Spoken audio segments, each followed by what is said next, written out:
I've recently obviously been appointed as the chair of diversity and inclusion. I'm really excited about the role. I am going to be working alongside a lot of our members, but also working with people who've all kind of felt like they've been almost sidelined.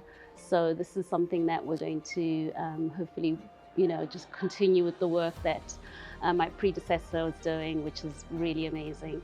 So I just want to make sure that we continue with the work of doing kind of solution-focused work, but also in a safe space and also a brave space. So I'm really looking forward to it.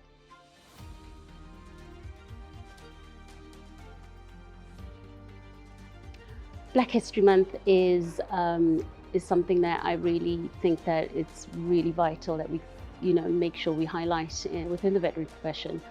People of, ethnic minority, Black and Asian people tend to not be quite visible within the veterinary profession, even though they do such amazing work, same as the rest of the community. I do think that it's one of those things that if you actually look on the magazine, the actual online magazine, it gets over 1 million hits during Black History Month, and then it trickles down. So I think if we make sure we're on there and we highlight some of the things that we're doing in the profession, it just really highlights to people that we are there and we're doing a lot of really good things, especially to support people who basically could be from those socioeconomic backgrounds that don't, always find veterinary profession as something that they could get into.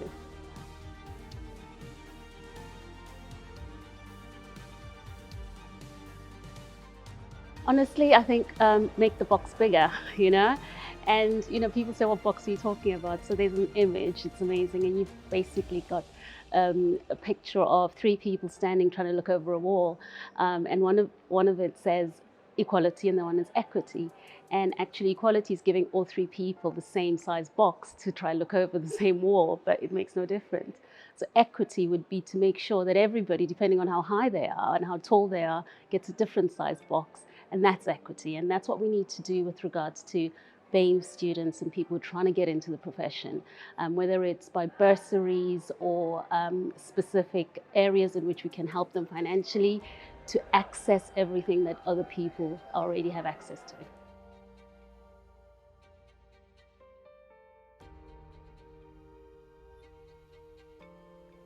One thing I'd say is fear, and one of my mentors once said to me, what does fear stand for? Fear is basically false evidence, appearing as reality. They don't know what to say, they don't know what to do, they don't have the toolbox in which they can really seriously challenge a situation that comes up and they can say, actually, hang on, that's not right, and do something about it. So people are just afraid. And I think if we actually educate people into what to say when something happens that they're feeling a little bit uncomfortable with, discomfort is fine, but it's about what are you going to do next. So it's about educating people and helping them also educate themselves.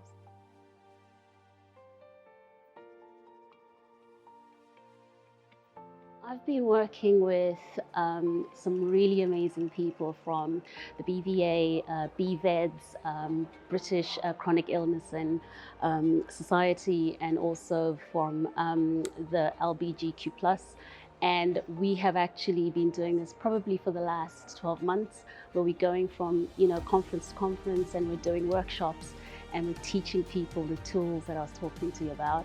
And I would really love all the leaders within all the veterinary communities to be able to have that access and do more of that. It's just something that people need and they just don't know where to go and get it. So those kind of practices and knowing exactly in those situations how to support people, whether it's chronic illness or issues with sexuality, they just don't have the tools of dealing with it. So if we can help people, that'll really be something that we've done positively.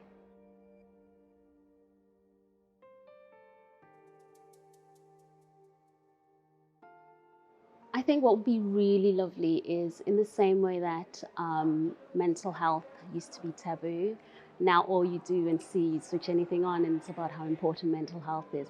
It was 10 years ago and it is now, but it's the same, with ethnic and diversity training, and any of those things.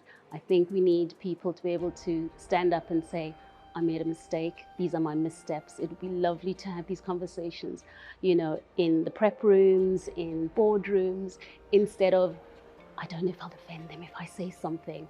I just think that is how the feel should be. It should be okay to say things that you're not comfortable saying, because the more you do it, the more comfortable you'll feel.